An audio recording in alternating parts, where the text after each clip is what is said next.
Hello and welcome to video number 6, buckets and folders. Now that you have connected to your S3 account, what we need to do now is create buckets, and within that bucket, we need to create folders so then you can actually upload files to those folders. So starting where we left off in the previous video, then you should see a list of buckets underneath. Or if you've created a brand new account, then of course you will not have any buckets. To create a buckets, it's very, very easy. And think of buckets kind of like either they are separate companies, separate departments. They're not necessarily folders because you have folders within that particular bucket. So what I like to do is I like to create a bucket for each new domain name. So that way I can segment them, I can separate things, and I know, okay, this file is connected to this website. Now you can separate it however you wish and create as many buckets as you want, but I just wanted to kind of show you what we do.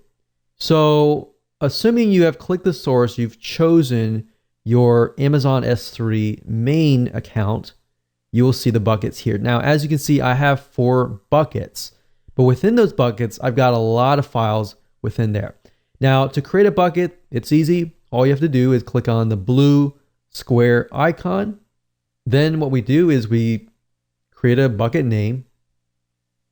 And keep in mind that you want to name it using a naming convention so that you know what that bucket is.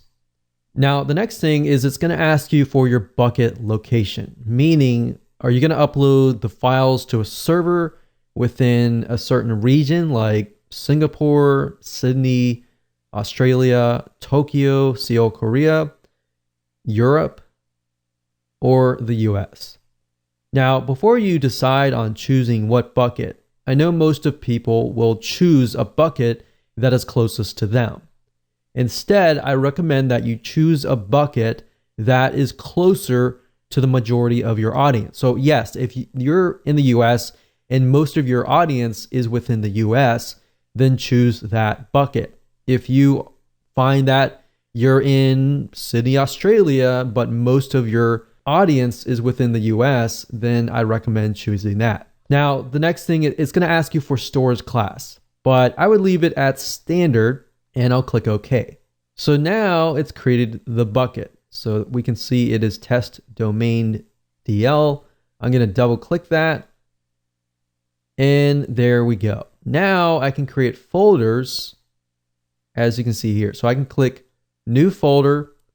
We can create maybe videos folder, create a audios folder, and create an images folder, and whatever folders that you decide to create. And then of course you can go within the folder and then you can upload the files. Now I'm going to show you how to upload and transfer files and the specific settings that I have it set on and all of that in the future videos. But I wanted to keep it simple and show you how to create a bucket. So you see, back in the day, you would have to log into the Amazon dashboard and create a bucket there. But now that you have the program, which is what I highly recommend that you do, now you can create all the buckets inside the program and you're good to go. So with that said, let's move on to the next video.